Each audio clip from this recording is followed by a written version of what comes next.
ავსტრია, ბელგია, ბულგარეთი, ხორვატია, ჩეხეთი, კვიპროსი, დანია, ესტონეთი, ევროკავშირი, ფინეთი, საფრანგეთი, გერმანია, საბერძნეთი, ირლანდია, იტალია, ლატვია, ლიეტუვა, ლუქსემბურგი, მალტა, ნიდერლანდები, ნორვეგია, პოლონეთი, პორტუგალია, რუმინეთი, სლოვენია, ესპანეთი, შვედეთი და დიდი ბრიტანეთი. წარმოიდგინეთ, აი ამ სახელმწიფოების ელჩები აკეთებენ განცხადებას, რომლის ადრესატიც, ამ განცხადების ადრესატი არის მთლიანად ქართული რუსული ოცნება, ანუ ბიძინა ივანიშვილის ბანდიტური ხელისუფლება, ყველაზე პატარა და ყველაზე მოღალატე ხელისუფლება დამოუკიდებელი საქართველოს ისტორიაში. ანუ ყველაზე უარესი, აი კიტოვანი იოსელიანზე უარესიც კი, იმიტომ რომ კიტოვანი და იოსელიანიც კი, რომლებიც ღალატობდნენ და საკვირველია საქართველოს სახელმწიფო ინტერესს და საქართველოს, ისინიც კი ამათთან შედარებით აი გაგიკვირდებათ და იყვნენ გაცილებით უკეთესები. იმიტომ რომ აი ბჟუტავი იოტისოდენა ნათელი წერტილი ჰქონდა ჯაბა იოსელიანს, თენგიზ კიტოვანსაც, თენგიზ სიგუასაც კი. ესენი აკეთებენ განცხადებას შემდეგს. მტკიცედ უარყოფთ უსაფუძვლო და ზიანის მომტან ბრალდებებს საქართველოში ზოგიერთი დიპლომატიური მისიის როლისა და საქმიანობის შესახებ. ასეთ დეზინფორმაციას შეცდომაში შეჰყავს საზოგადოება და ძირს უთხრის ჩვენი დიპლომატიური მისიების მიერ მათი მოვალეობების შესრულების შესაძლებლობას. არადა ამ ქვეყნებიდან უმრავლესობა თუ ყველა არა იყო, არის და იქნება საქართველოს დამოუკიდებლობის სადარაჯოზე. ამ ქვეყნებიდან უმრავლესობა თუ ყველა არა და ყველა რეალურად იყო, არის და იქნება გამტარებელი პოლიტიკისა, რომელსაც ქვია არაღიარების პოლიტიკა. ისინი მუდმივად იცავდნენ საქართველოს დამოუკიდებლობას და საქართველოს ტერიტორიულ მთლიანობას, ხდებოდნენ რა და ხდებიან რა საფრთხეების წინაშე არის ჩვენი ქვეყანა, მათ შორის ტერიტორიული მთლიანობის შემორღვევის კუთხით რუსეთის ოკუპაციის მიზეზით და გამო. მაგრამ ქართული რუსული ოცნება ამას ყურადღებას არ აქცევს. ქართული რუსული ოცნებისათვის პრინციპულად მნიშვნელოვანია, რომ გაახმიანოს ის მესიჯები, რომლებსაც მას ბიძინა ივანიშვილის ბანდას მოსკოვიდან ავალებენ და ეს ფაქტია, დადასტურებული ფაქტია, სხვა ახსნა პაპუაშვილისა თუ კობახიზის ქმედებებს, განცხადებებს და სხვათა განცხადებებს რასაკვირველია არ აქვს. რუსეთიდან ესენი იღებენ დავალებას, რომ მაქსიმალურად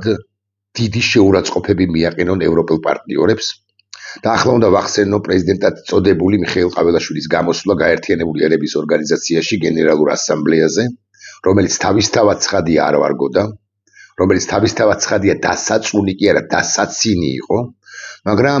მაგრამ ამ გამოსვლაში ყველა სხვა ყალბი პათოსის გარდა, დასაცინი მესიჯების გარდა, იმის გარდა რომ მას ერთხელაც არ უხსენებია და ამის გამო უნდა გავაკრიტიკოთ პრეზიდენტად წოდებული რუსეთი და რუსეთის აგრესია, იყო ერთი ძალიან საინტერესო პასაჟი, წინადადება უფრო სუსტი რო ვიყო, როდესაც მიხეილ ყაველაშვილმა თქვა, რომ სამყარო ხდება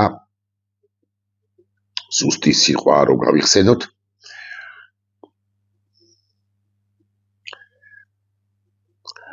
მულტიპოლარიზმი, ანუ მრავალპოლუსიანი ხდება სამყარო.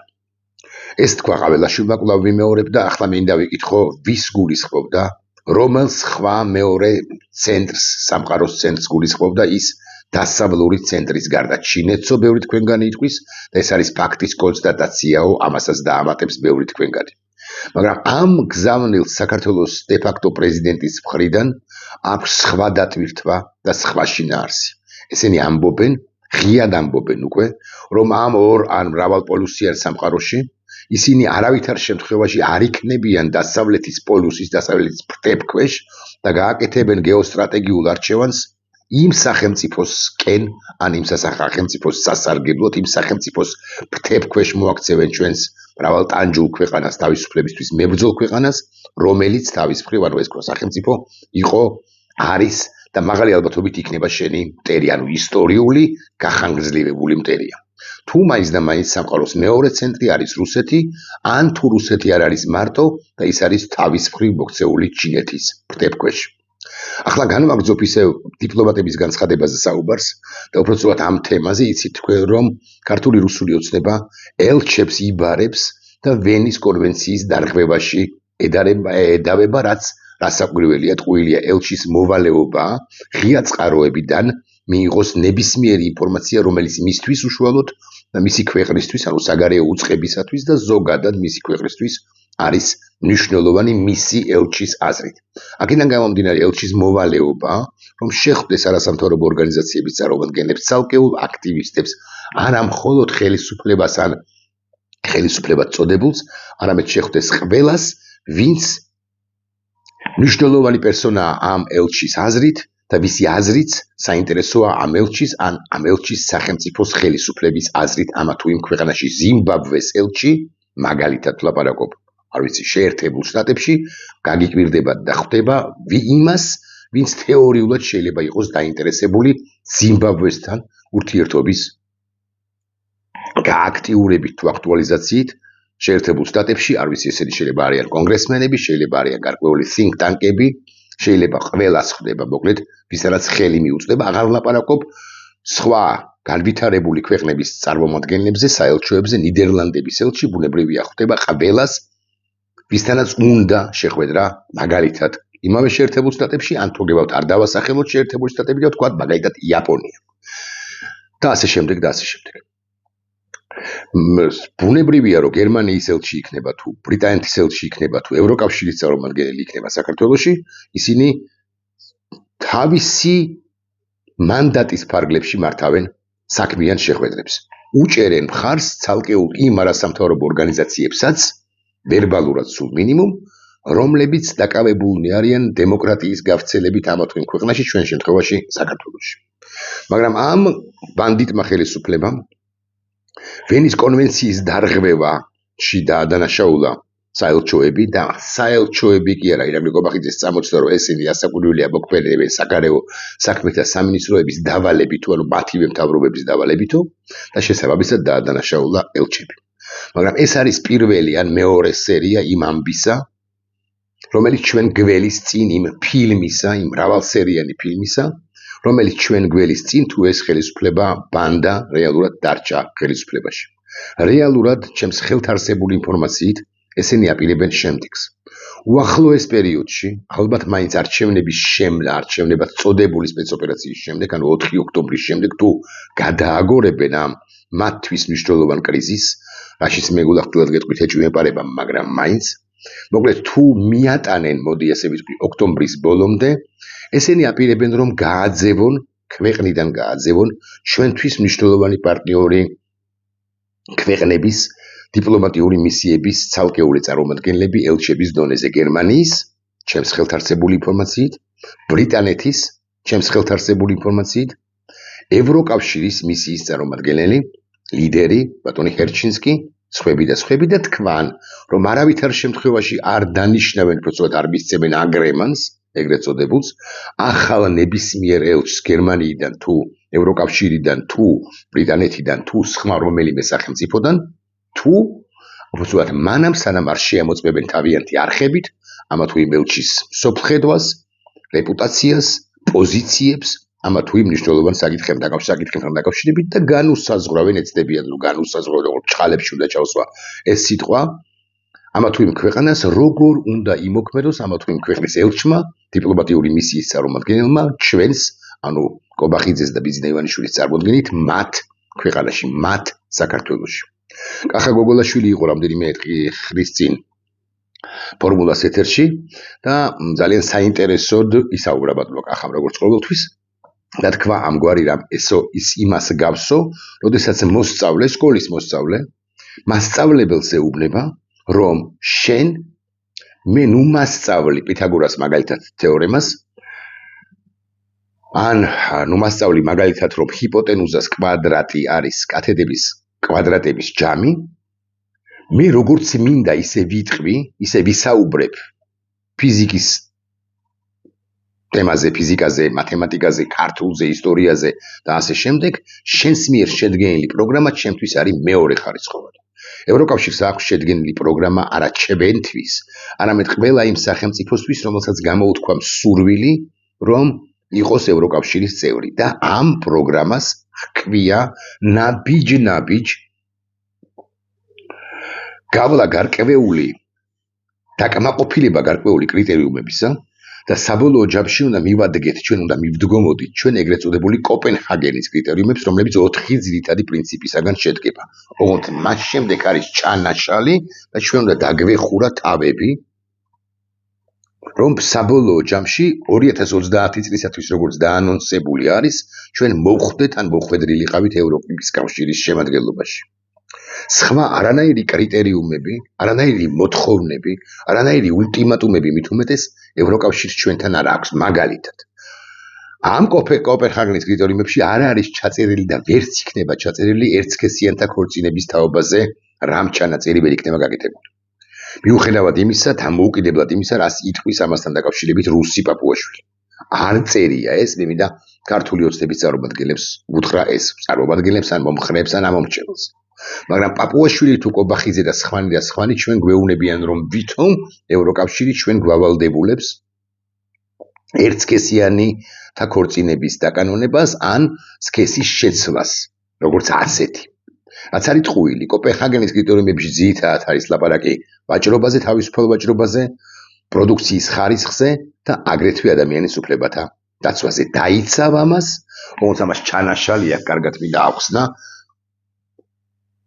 დაიცავ და დახურავ ამ ყველაფერს თავების სახით. დახურავ და შენ შესაბამისად იქნები ევროკავშირის წევრობის არა კანდიდატი, როგორც ახლა ხარ, არამედ ევროკავშირის წევრი, ევროკავშირის შემადგენლობაში, ევროკავშირის გუნდში ითამაშებ გარკვეული ეტაპის შემდეგ. კანდიდატის სტატუსის შემდეგ, რომელიც ჩვენ მივიღეთ 23 წლის მიწურულს, კანდიდატის სტატუსის შემდეგ ჩვენ უნდა გაგვეხსნა სწორედ მოლაპარაკებათა თავები და ეს თავებიც ნელ-ნელა უნდა დაგვეხურა ცალკეული თავები და ყველა თავი უკვე შემდგომ, როგორც ამას აკეთებს მოლდოვა და როგორც ამას აკეთებს უკრაინა. მაგრამ საქართველოს ხელისუფლებამ შემდეგ საფეხურზე, შემდეგ ლიგაში ვერ აინაცვლა, სწორედ იმის გამო, რომ მან აბსოლუტურად შეგნებულად და რუსეთის გარნახით დაიწყო და განაგრძო და გაამკაცრა და გაასმაგა ადამიანის უფლებებთა დარღვევა და ევროპული სამართლის უგულებელყოფა განაგრძო და საქართველოს ღალატით განაგრძომეთ კი ამას თუ ვამბობთ, ოდნავადაც არ ვაჭარბებთ ჩვენი ამ სიტყვის გამო. დიახ, საქართველოს დე-ფაქტო ხელისუფლებამ თქვა, რომ მე ვაყალბებ არჩევნებს, მე ღიად ვამბობ ევროკავშირში ინტეგრაციაზე უარს, მე სუვერენულ დემოკრატიას ვაშენებ და ვერავინ ვერაფერს ვერ მეტყვის, იმიტომ რომ მე ვარ 3000 წლოვანი თუ 8000 წლოვანი ხალხი თუ ერი და სახელმწიფო და ეს ახლად შექმნილი სახელმწიფოები ევროპისა, ან მით უმეტეს შეერთებული შტატები, ჩემთვის შკუის მასწავლებლები უბრალოდ ვერ იქნებიან, რაც არის არსებითი კონცეპტუალური, არა მარტო ტყუილი, იმიტომ რომ რაღაც ისტორიული საფუძვლები შეიძლება მართლაც აქვს ამას, მაგრამ არ აქვს კონცეპტუალური საფუძველი, არამედ ეს არის ღალატი საქართველოსი, იმიტომ რომ ამ სახელმწიფოებმა უკლებლივ ყველა მეთქი ასე ვიტყვი, მაგრამ განსაკუთრებით სხვა დიაგულისხმობ ტრადიციულ დემოკრატიებს, დიდხნიან დემოკრატიებს. მე-20 საუკუნეში, მე-19 საუკუნეში განმანათლებლების ეპოქის შემდეგ, მოდი ასე ვიტყვი, შექმნეს ის,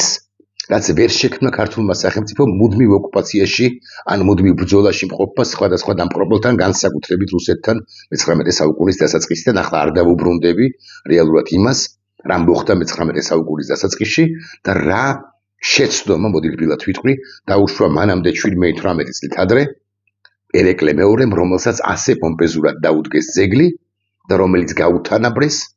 თავარ მეფეს დავით აღმაშენებელს და მეტიც არა თუ გაუთანაბრეს, არამედ თქვეს, რომ ერეკლე უფრო დიადი და დიდი მეფეა, ვიდრე დავით აღმაშენებელი, რომელმაც მე-12 საუკუნეში შექმნა უძლავრესი და უძლიერესი საქართველოს სახელმწიფო და შექმნა ის სახელმწიფო, რომელიც სამაგალითო უნდა ყოფილიყო უკვე შემდგომი პერიოდისთვის და იყო კიდეც გარკვეული პერიოდის განმავლობაში შემდგომი პერიოდის თაობებისათვის და ხელისუფლებებისათვის, ანუ მონარქებისათვის.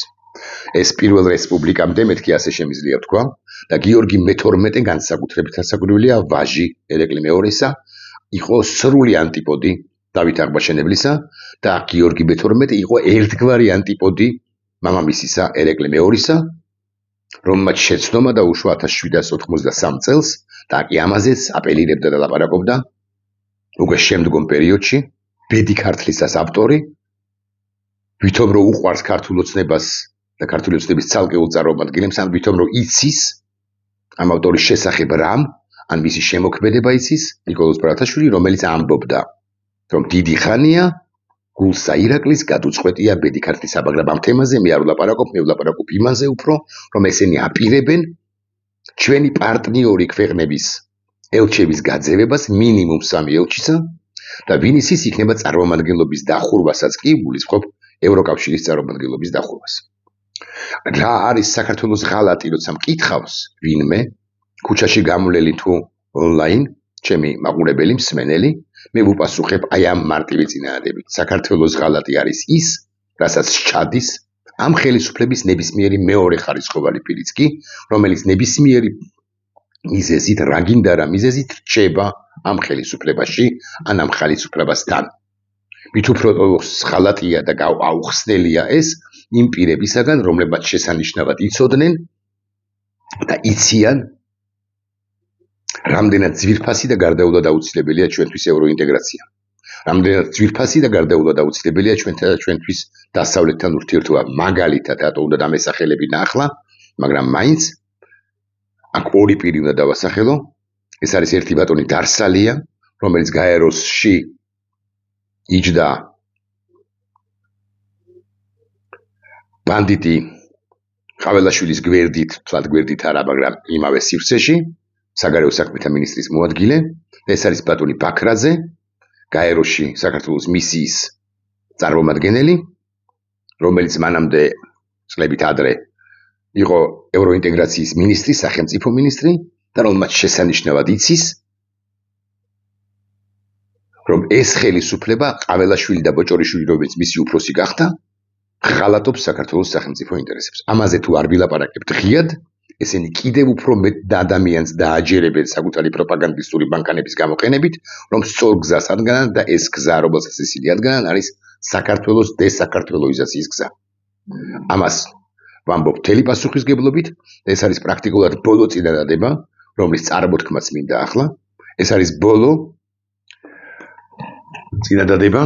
რომელიც უნდა გაგაცნოთ თქვენ და რომელიც ეს არის ჩემი მკაცრი და უმკვეთრესი შეფასება ამ ბანდა ხელისუფლებისა.